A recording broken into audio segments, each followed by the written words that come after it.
Welcome, everyone. Hello, hello. I'm Sherry Richert Belul, author of Say It Now, 33 Creative Ways to Say I Love You to the Most Important People in Your Life. And wow, we're just in for a treat today. We have Kim Colegrove. Hi, Kim. Hello. And David Kundtz. Hi, Hello. David. Welcome, welcome. Thank And you. our topic is be still and heal. So I was already thinking before we started, wow, there's so many directions we could go today. So I'm excited to see where we land. And as I said, I'm going to have Kim and David, I'll have them introduce themselves and tell you a little bit about their work. But first, Kim is going to lead us in an activity to get us here. Thank you, Kim. I would love to. Hello, everybody. Good afternoon. I love to start my classes, especially online. I've been teaching a lot of classes online that we're doing. A few of them have been at lunchtime in the middle of the day. So sometimes people, we can see that they're calling in from work and they're at their desk, but they're taking their lunch break. And so I love to begin these by inviting everybody to get present. And sometimes we sign in and we are interested in the speaker or the class or the course, or it's a meeting, and we're there, we're present. I mean, they can see us, we're our bodies in the seat, but mentally, if we're honest, we're elsewhere. So I'm just going to invite everybody to take a couple of nice deep breaths, maybe breathing just a little deeper than you've been breathing all day. And I like to take these breaths in through my nose and then kind of control and slow down the exhale on just the first couple of breaths, because there's some research that tells us if we extend that exhale, that begins to turn off the stress response and it feels good. And so if we can just take a minute or two to breathe a little more deeply than normal and just be here. Maybe just notice how your body feels in the chair. Become aware of the gravity, the density of your body. Feel your rear end in contact with the chair, whatever that means for you. And observe the breath coming into the body. What does that feel like?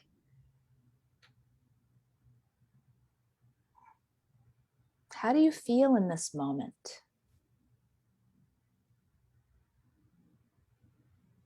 Noticing whether you're holding any tension in any place. Are you furrowing your brow or clenching your teeth? Are your shoulders tight? Just noticing that. And with the next breath, you could maybe release a little of that tension. What does the room feel like? What's the temperature around you? Just pulling your mental faculties inward a little bit and noticing what's going on inside and right around you. And then you could mentally say to yourself, I am here and it is now, right here, right now. I am fully present. And make a mental promise to yourself that for this 1 hour, you can give yourself this gift of presence, engagement,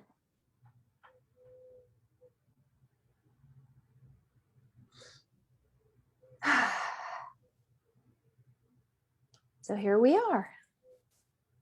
Oh, Kim, thank you so much. Sure, yes. I know that was short, but I really felt it. I hope other people did as well. I hope, it felt like, And look, Brenda's here since when we had our eyes closed, she showed up. Oh, wonderful. Well, again, welcome. And David, why don't we start with you and if you have your book, you can hold it up for us and just tell us a little bit about the work you do and why you do it. Ooh, beautiful cover, The Art of Stopping. The Art of Stopping, yes. How to be still when you have to keep going. This book is designed for very, very busy people who have a full life, who have high levels of stress, and especially for those during the pandemic who have had 2 jobs and 3 kids and animals, and I don't know how they do it, many of them. My heart goes out to them. But it's designed for busy people, people who don't think they have enough time to stop or to meditate. So the subtitle, How to Be Still When You Have to Keep Going, really says it all. That's why I do this work, to help people be still. My conviction is the whole book is based on the assumption that each of us has within us, each of us is in fact born with the wisdom that we need to live our authentic life. It's there, it's within each of us. But our culture and our society in which we live move so fast and are so full of distraction and noise. And it seems like every year things are added on without anything ever being taken out. So we have only 24 hours, the same 24 hours, to fit more and more and more into it, which is, of course, a prediction for disaster. It won't work. So my conviction is we have to stop and be still long enough to hear the voice, to access the wisdom that we have within us. But even though stopping is very easy, because basically it's doing nothing, stopping is very easy, but to do it is difficult because it's very, very countercultural. Stopping is not what our culture teaches us. Our culture teaches us to keep going, add more, do more, multitask. What a word, multitask. Do everything at once, so everything gets done worse. So that's my conviction, that wisdom is there. We have to be still enough, long enough to access it. And that's basically what stopping is. Oh, David, yeah. Hallelujah. I'm right there in everything that you're talking about. And having just come back from a 5-day retreat with a girlfriend in the mountains where we just, we stopped. Yes, yes. I was rereading your book when I came back last night. And I was just like, yes.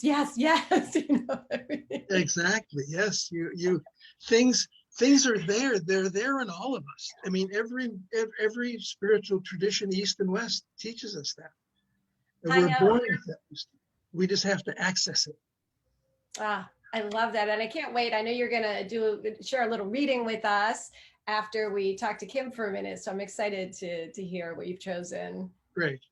Yes. So Kim, hello. Hello. Thanks again for opening our circle so beautifully. Of course. Yeah. Will you tell us a little bit about you and your work and your book if you have it? Sure. Well, David, I just absolutely love everything you just said. By the way, very inspirational.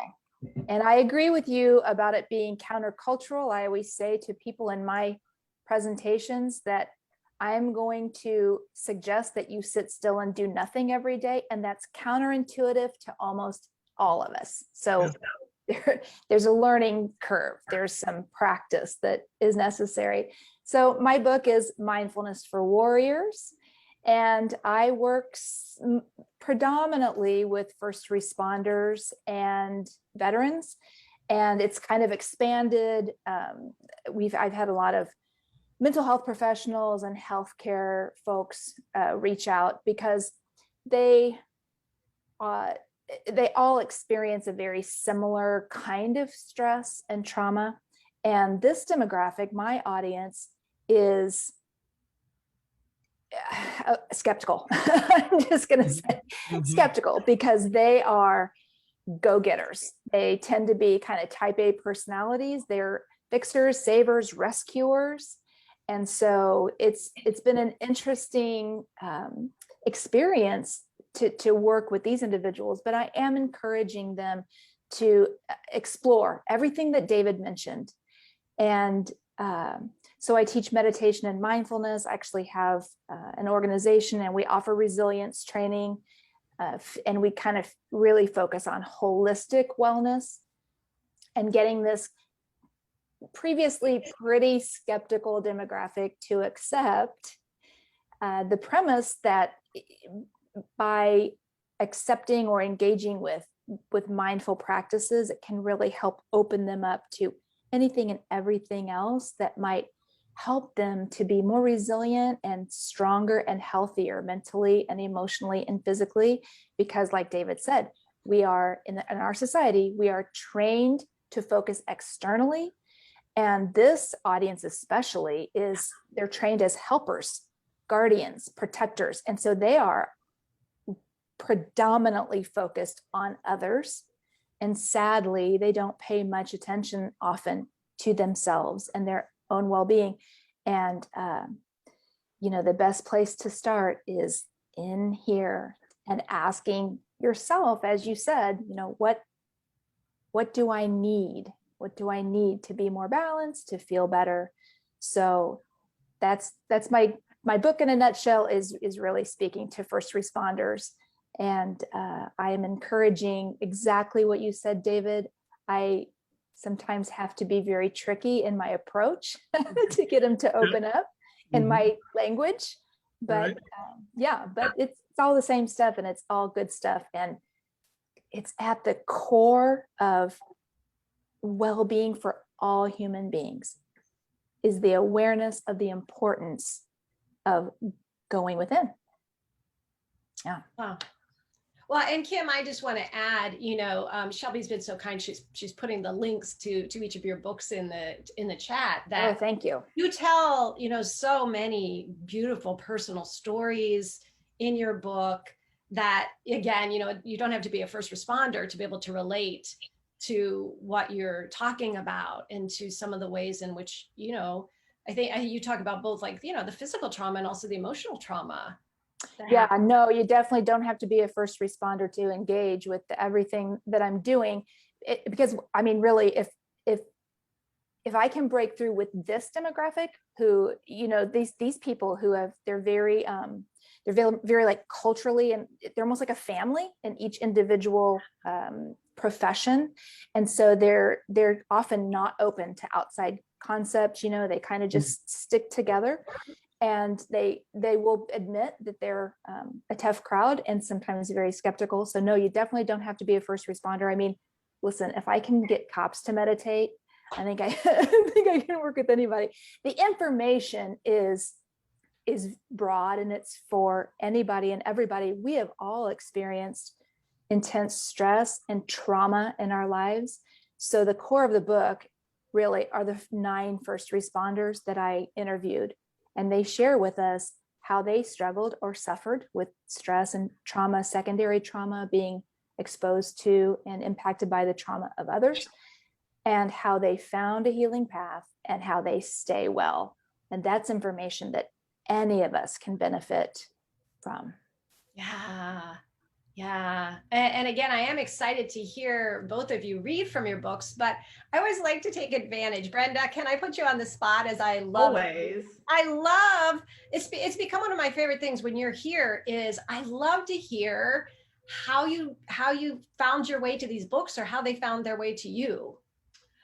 We'll start with David Kundtz, because actually it was the legendary Mary Jane Ryan, who was the publisher and editor-in-chief of Conari and co-founder, who found him. And I remember, she's just brilliant. And so early on, she had this sense about people being too busy. And we're talking like in the probably like 1997 or 8 or something like that. And like she said, there's this concept she's hearing about called time starvation. I remember cringing when I heard that word, time starvation, that people are just too busy. And so it was something she was wrestling with in her life. And like, when we talked about it, many people were. And so I think that like she was really on the hunt for somebody like David, who had this concept that where you can give yourself permission to slow down and stop. And like when we published his first book, which was Stopping, this was the new, much updated version of that.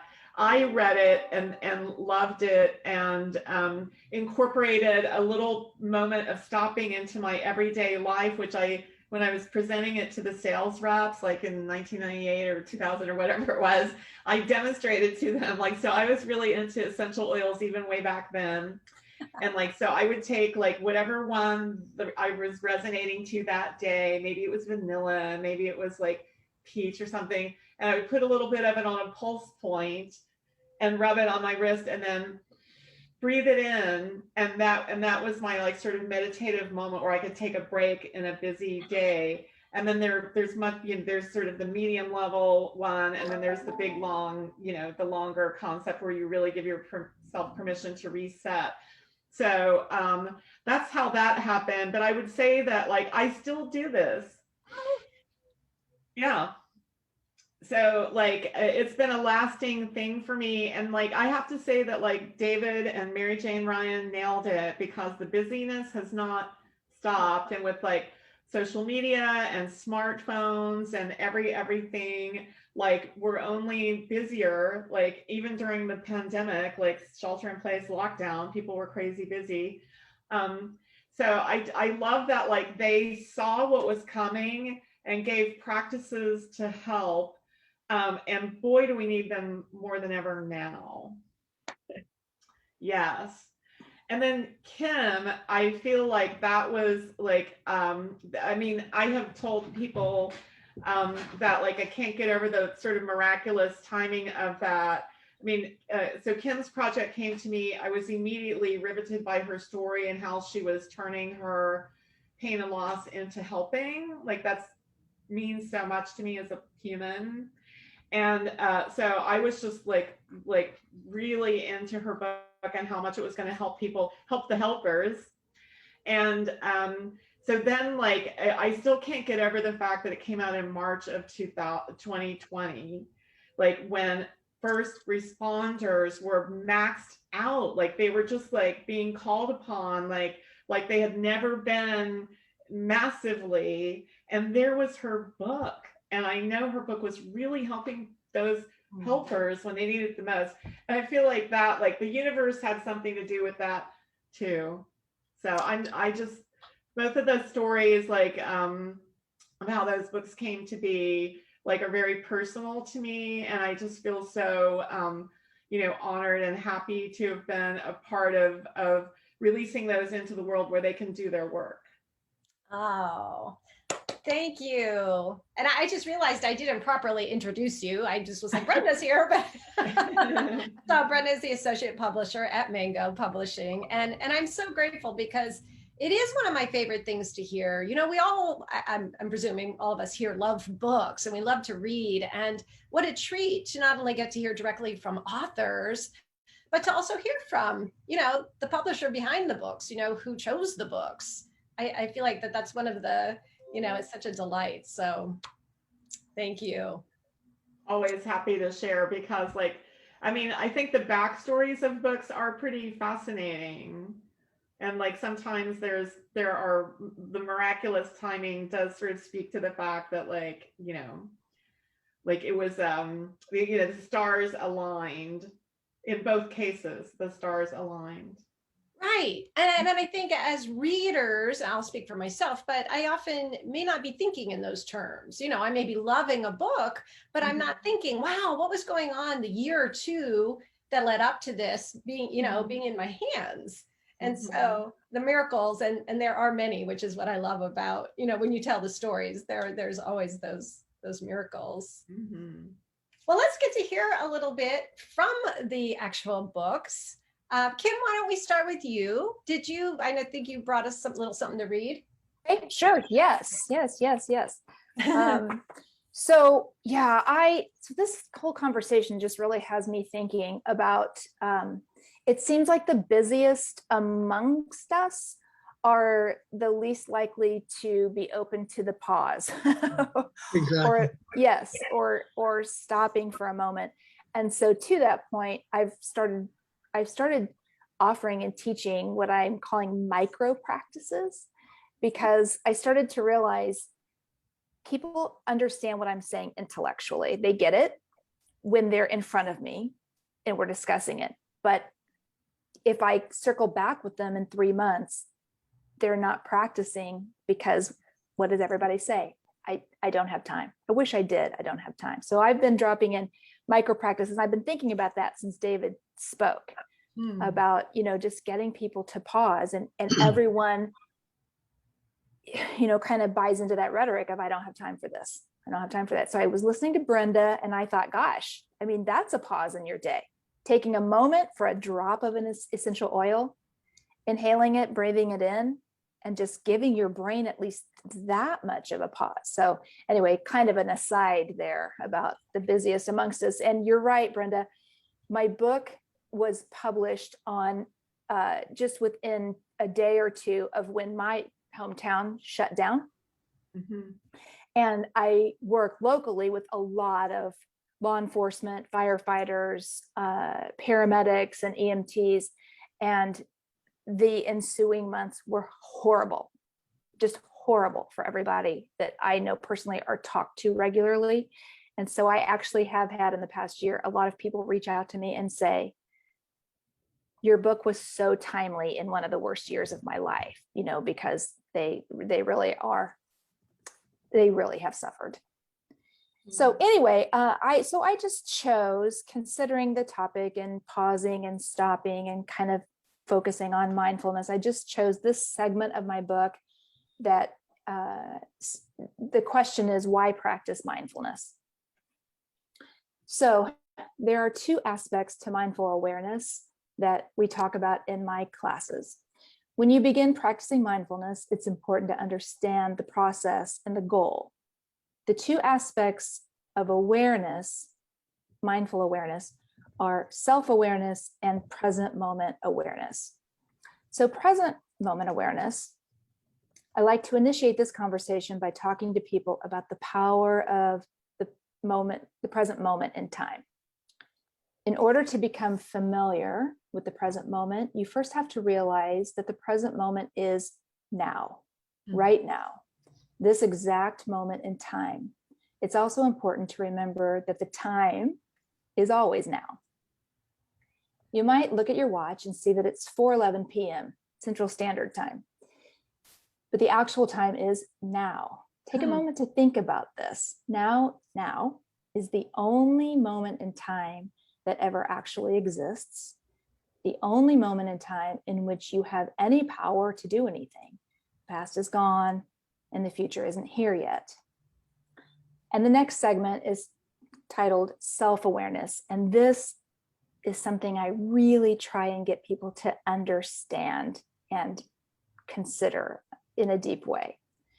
I can't emphasize the importance of self-awareness enough. Tuning into one's self and becoming familiar with how one is doing and feeling mentally, emotionally, and physically is a powerful process. Unfortunately, in our modern society, we've been trained into external focus.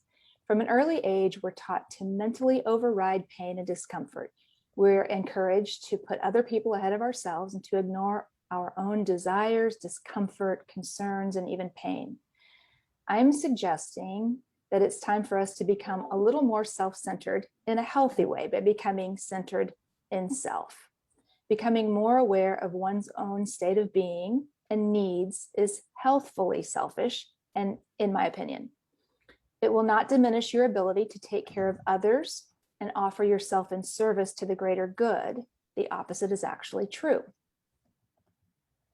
There's a reason why flight attendants tell us to secure our own oxygen mask before we help anybody else, even our own children. I remember being a young mother flying with my infant daughter for the first time. She actually was 9 months old. This is a true story. When I heard the flight attendant give those instructions, I thought, no way, there's absolutely no way I'm going to take care of myself first. Fast forward a few years into mothering and a couple of kids later, not only did I understand the practical application of that instruction, the metaphor became glaringly apparent. In trying to be a good mom, I got in the habit of putting everything and everyone ahead of myself. Therefore, after several years, I began to feel depleted and resentful. Does this sound familiar? Do you ever feel underappreciated, overworked, and used up? Do you take good care of yourself and tend to your own needs, or do you give everything away, neglecting yourself in an effort to take care of everything and everyone else? And I'm almost finished here. Several years ago, I was working with a private client. This is also a true story, and I've repeated it many times. She was going through a very stressful time in her life, and she wanted to learn how to meditate. She was in the middle of a divorce, moving out of a home she'd lived in for 20 years, and she had taken a new position with a new company. Toward the end of her session, we did a meditation together, and as we came out of the meditation, I noticed she was crying. She shared with me that during the meditation, once she got still and quiet, her knee started hurting very badly. She went on to explain that this was nothing new. She had a bad knee and would eventually require surgery, but she was so stressed and so busy that she simply had not taken the time to address it. Then she said to me, "I'm not crying because my knee hurts. My knee always hurts. I just mentally override it and push through. I'm crying because during the meditation, I realized I'm never still, I'm never quiet, and I don't take care of myself." I could tell this was an important epiphany for her. Before she left, she vowed to make a doctor's appointment that she had been putting off, and she committed to take better care of herself. If you desire to make any improvements or changes in your life regarding your health, happiness, relationships, finances, or anything else, it's imperative that you become familiar with yourself and what's going on within you, your thoughts, feelings, needs, and desires. You must practice self-awareness. And this is where mindfulness comes in. Mindfulness leaves the past and stays out of the future. It focuses in the present moment and is aware of self. And that's it. Kim, tell us what made you choose that particular passage for this moment in time with us? Well, as I flipped through the book, I thought there are a lot of really meaningful segments in this book to me, but not a lot of them really applied to the topic today. So I thought, well, let me just talk in general terms about why it's important to stop or to pause and what's available when you make the choice to do that. And I'm really big right now on encouraging people to consider self-awareness and the importance of, becoming more familiar with the self. I think we have to untrain what we've learned to do, which is mentally override our own struggling and our own suffering. Yeah. I love that little reframe you did from self-centered to centered in self, because I feel as if, all too often when people hear, self-centered, they think that's a bad thing, right? But the way that you reframed it, just gave credence to how important it is to really, to truly take care of ourselves first and foremost. Absolutely. Yeah. Thank you so much. Yeah, thank you. David, did you have anything you wanted to respond to any of that before we hear from your book? Well, one of the things that I was thinking of while Kim was speaking was when she said to do something micro something, I forget exactly the term, but that's exactly what I call still points. Those few little moments, like Brenda's taking in the aroma and so forth. If you pepper your day with 20, 30, 40, 50 of those, what I call still points, you'll come to the end of your day more refreshed and more centered, I guarantee it. So that was going through my mind as she was talking. I love that. Before you launch it and read, I just want to underscore that, I hope that everybody really took in what you just said, about, and I love the name Still Point. I've just been practicing like a pause, my studio's outside in the backyard, and just a pause before I come in the door, thinking of your still point, just take a breath, notice a tree, even the busiest of us, which we've all been talking about, can pause to do that. Exactly. And people, even if like I used to present seminars to nurses, and being an introvert, that was very stressful for me. So I would do still points during my presentation, and they wouldn't even know that I was doing it. Oh, I mean, it's you can do it anytime, absolutely, literally anytime, no matter how busy you are, and people don't even know you're doing it. So, basically, stopping I divide into 3 ways according to the amount of time you do it: still points, stopovers, and grinding halts, which are the longer periods of time, which some people won't ever do in their life, but often around big changes of life. yeah, yeah. Yeah, I highly recommend. I mean, I hope that people will buy both of your books and they'll get a chance to read, because you do go in a lot more into depth into those 3 places. Right. What'd you bring for us? Okay, this is from chapter 3, and it's chapter 3 is called Doing Nothing. The first time I became aware of stopping, I was hiding. I was on the run and felt lost. I was trying to figure out what to do with my life and didn't really know what was happening to me or how it would all turn out. I had been a successful and content clergyman for 15 years, but all of a sudden I was in crisis. Nothing felt right anymore. My enthusiasm for my vocation had abandoned me. For the first time in my life, I felt lonely. I avoided responsibilities, denied what was happening, and made some foolish decisions. Finally, not knowing what to do, I stopped doing everything.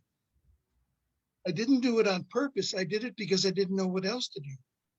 For a month, I escaped to a small isolated cabin perched high on a hill overlooking the Pacific Ocean on the Northern California coast to figure it out. I just stopped. And in so doing, I found my way again. I didn't stop on purpose, but it was the best thing I could have done for myself. It was not until much later, after many occasions of stopping, some as short as 10 seconds and others as long as a month, that I became conscious of its value and could actually define it. Stopping is doing nothing as much as possible for a definite period of time, long time or a short time, for the purpose of becoming more fully awake and remembering who you are and what you want. This is the simple practice of stopping. The ultimate purpose of stopping is to ensure that when we do go, we go in the direction that we want, and that we are not just reacting to the pace of our lives, but choosing moment by moment what's best. The ultimate reason for stopping is going. Going is what we in the industrialized Western world are known for. It's what we do best. We get on with business. We get things done. We accomplish feats and assume roles of leadership and power. Thus, stopping at first glance might not seem so desirable. It may even appear to be opposed to our fundamental values. But not only is it not against these values, stopping maintains and cultivates them. Without being awake and remembering our values and identity, in other words, without stopping, our going can get us into deep trouble. I cannot emphasize enough, stopping is not a value in itself, because the ultimate purpose of stopping is always to make the going right, to make sure life goes in the direction that we want to, and that we're traveling with people we want to travel with. Stopping, even in its shortest form of still points, allows us to realize the essential meanings of life and consistently remember what is truly important to you, so that you keep your priorities in order and up to date. It helps you know what you want to achieve and how you want to behave. It gives you time, free from the millions of life's distractions, to access the inner wisdom you were born with, and that is continually trying desperately to get your attention. Stopping is based on this premise. We all have within us the wisdom we need to live our authentic life. We just have to be still enough, long enough, often enough to hear it. Wow. Thank you. Was it Indeed. hard for you to choose what to read, or did you just know what you wanted to bring to us? Well, I had a couple of parts picked out, but then I figured this was the one that fit the best right now. Right. And it just speaks so directly. Yeah. Brenda's like, yeah, I know. Yeah. And I, again, having just come back from 5 full grinding stop, and my friend and we must have said 20 times a day, it's always there, right? All of this like life's guidance is just waiting for us. And the clarity that comes, and the sort of, like sudden, well, not sudden, but just, yeah, I guess just realizing like, oh, that doesn't matter. Why am I spending so much time over here? That's no more meaning to me anymore. No. Yeah. And somebody, I think it was Kim that was mentioning, this is a hard sell. It's a hard sell. People, it seems so counterintuitive. So Oops. David, you froze a little bit on us. the challenge, I'm sorry? Well, you just froze a little bit. Could you start over with what you were just saying about a sentence or two ago? Yeah, okay. Your internet connection is unstable, it says. Okay, I guess. Can you hear me all right? You're good again. Okay.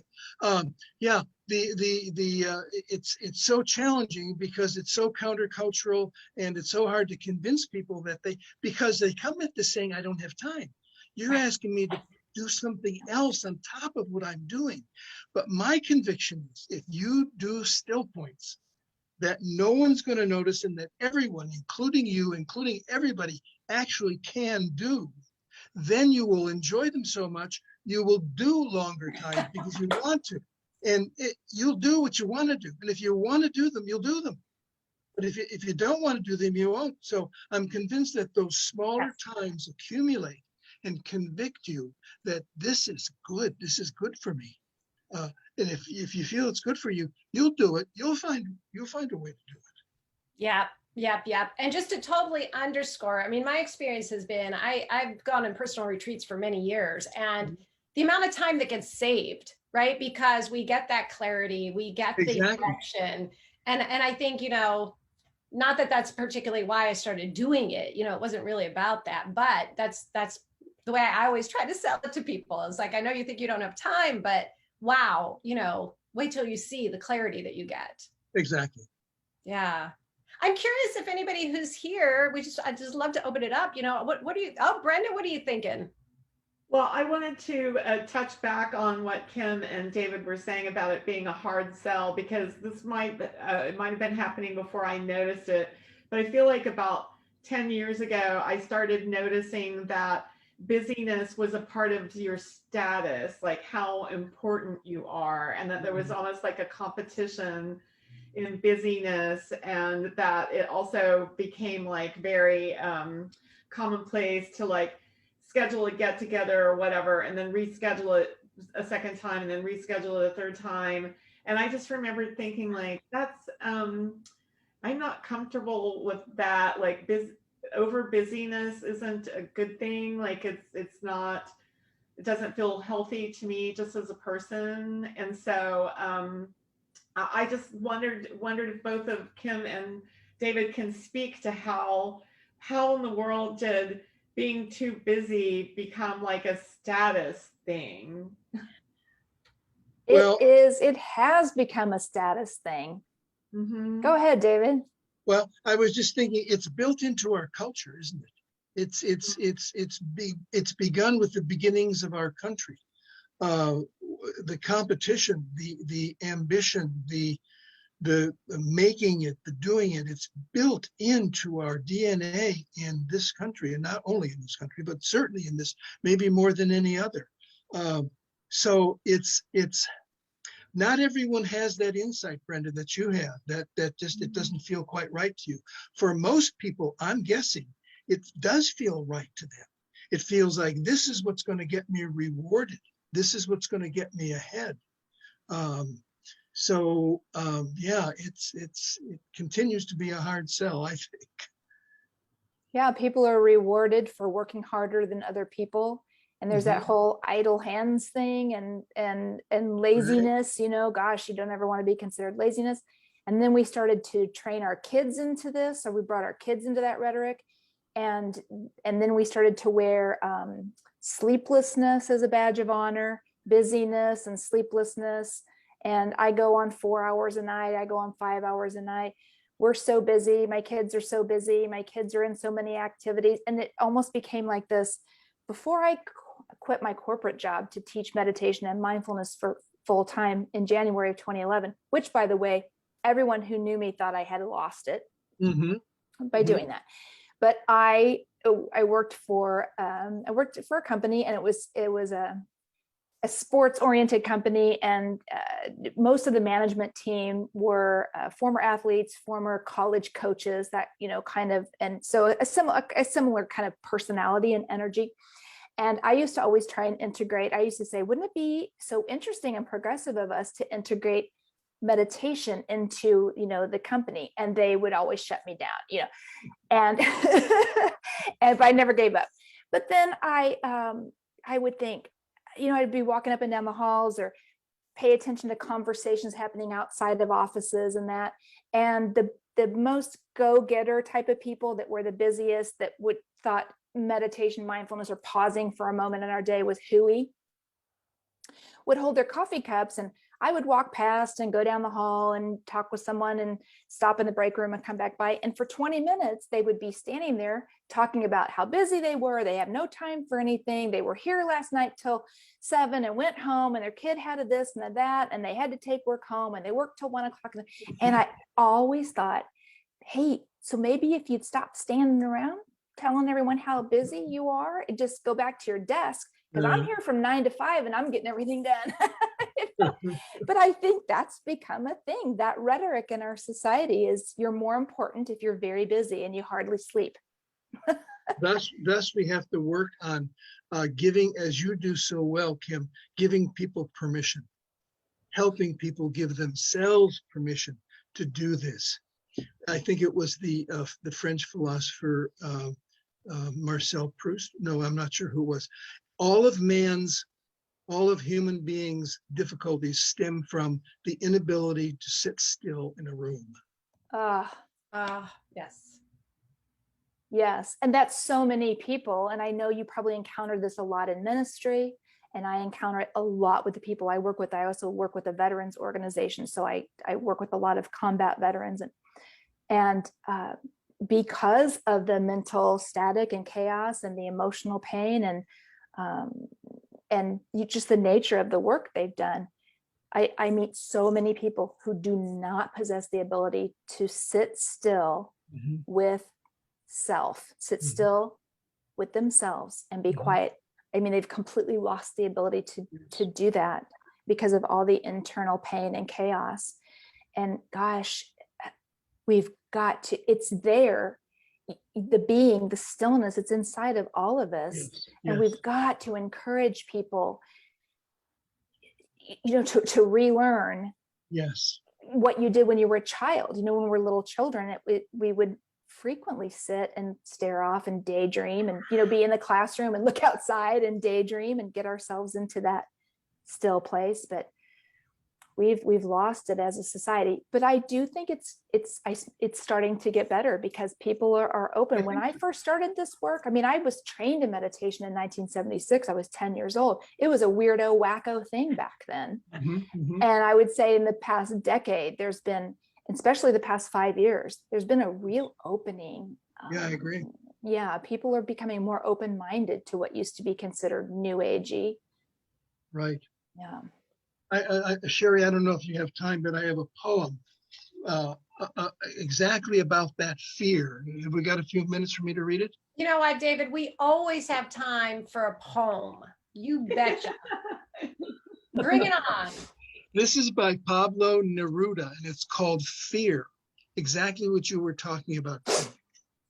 Everyone is after me to exercise, get in shape, play football, rush around, even go swimming and flying. Fair enough. Everyone is after me to take it easy. They all make doctor's appointments for me, eyeing me in that quizzical way. What is it?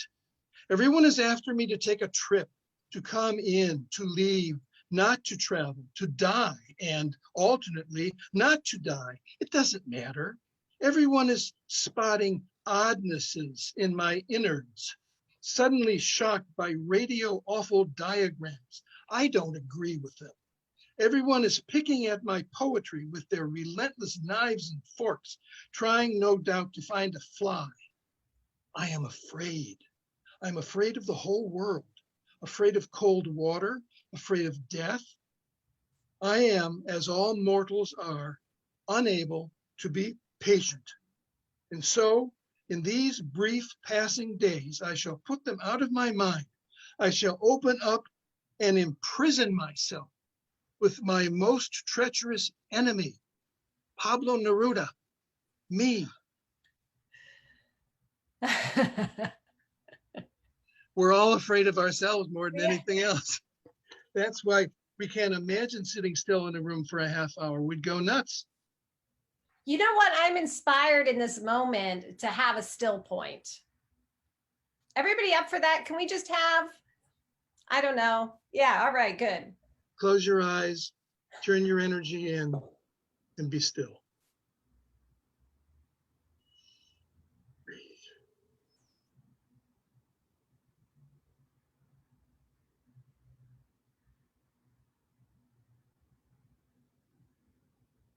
It can be just that quick. Like that, right? Like that, 50 times a day, and you'll change. And you know, more and more, I love having just a moment of silence with a group of people, or if I'm on a phone with a friend, just that time, right? It's so powerful to just to connect, get planted, you know? Anybody else who's here? Did you want to bring up anything or ask our authors a question?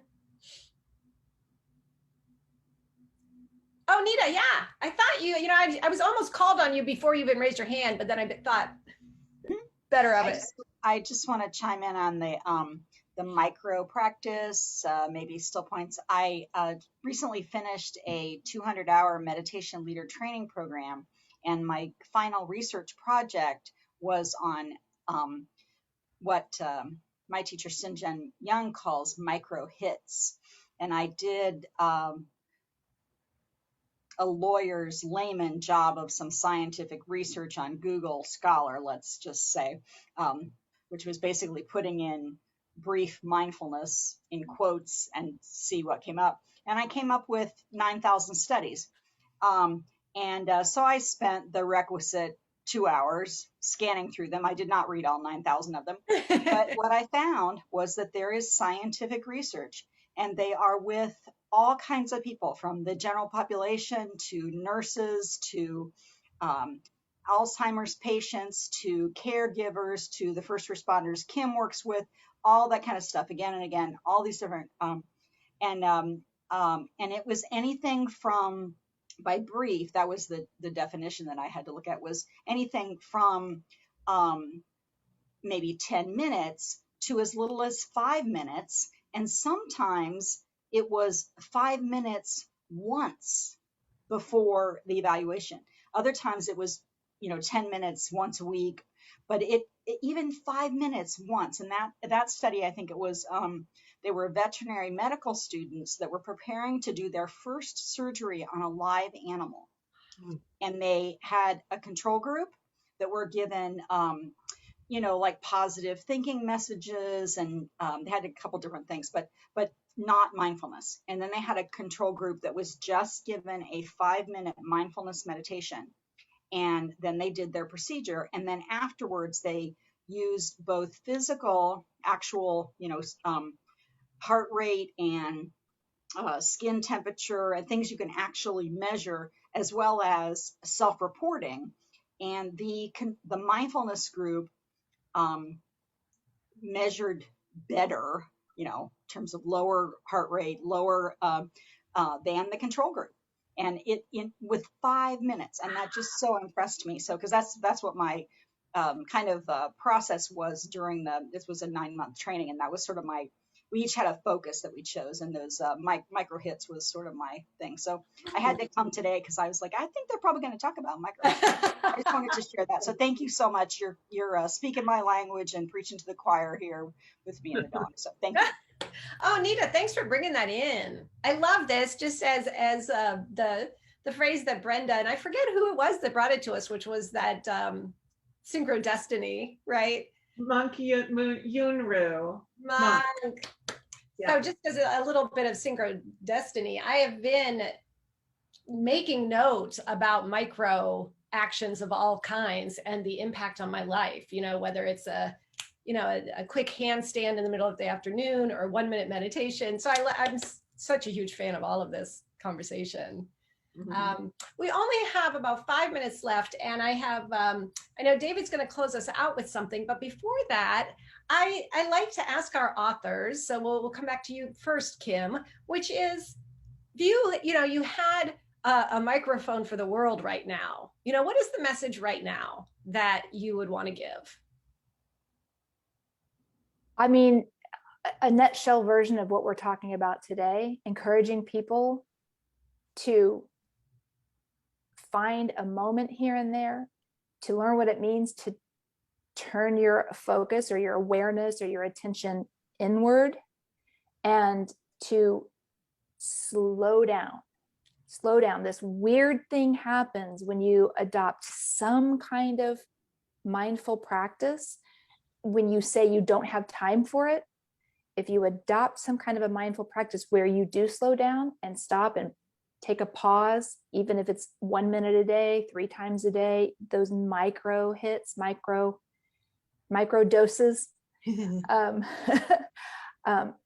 This weird thing happens. You have to prove it to yourself, though, is that somehow it buys you more time. It sounds like it's hard to get unless you do it. But I think it's because it gives you a teeny little pocket of stress relief and a pocket of mental clarity that helps you proceed and just do everything better in a more responsive, not reactive, a little more organized way. Because David mentioned the multitasking thing, that's another badge of honor thing. I can do 40 things at one time. Well, okay, but how many of them are you doing well? I can answer that. 0. 0 of them you're doing well.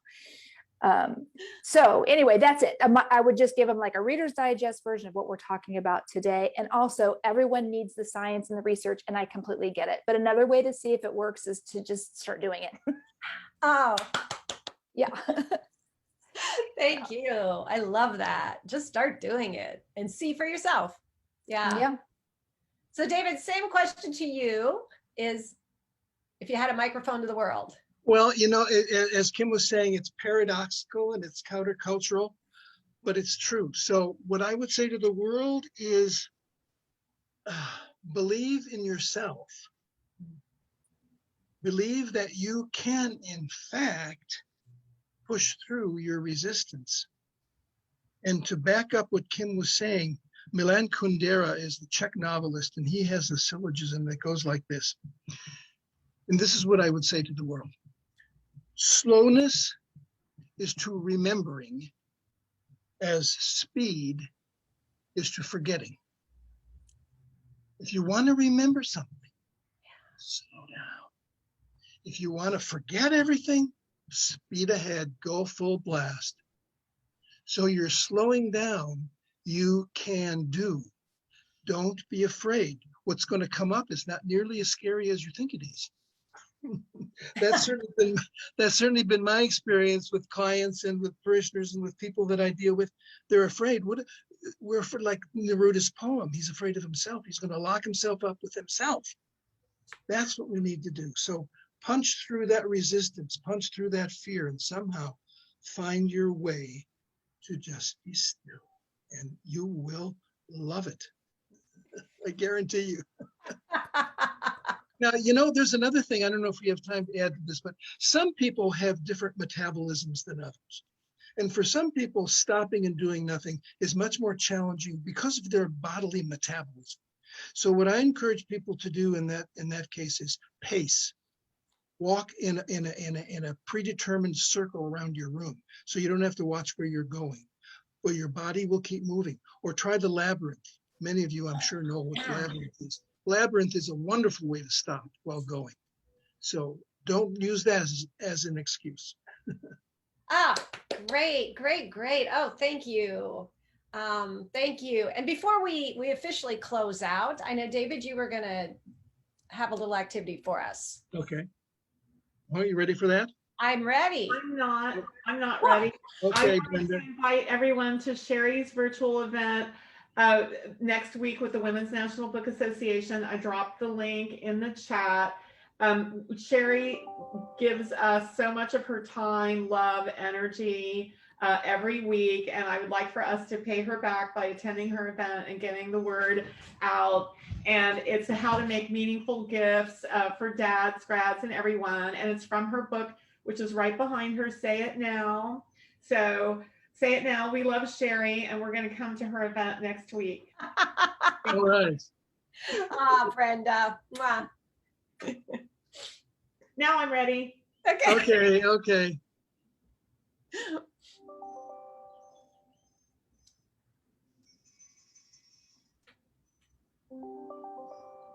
So close your eyes.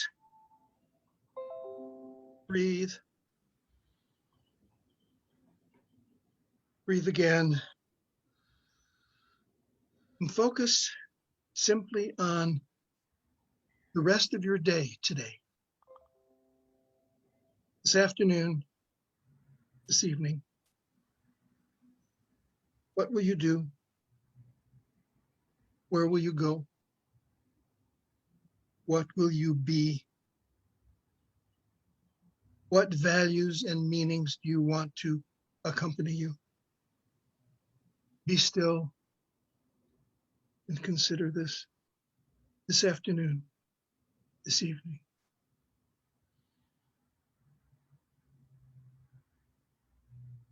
What from our conversation will accompany you? How will that affect your values and your meanings? What do you want to take from our wonderful conversation? Be still and focus.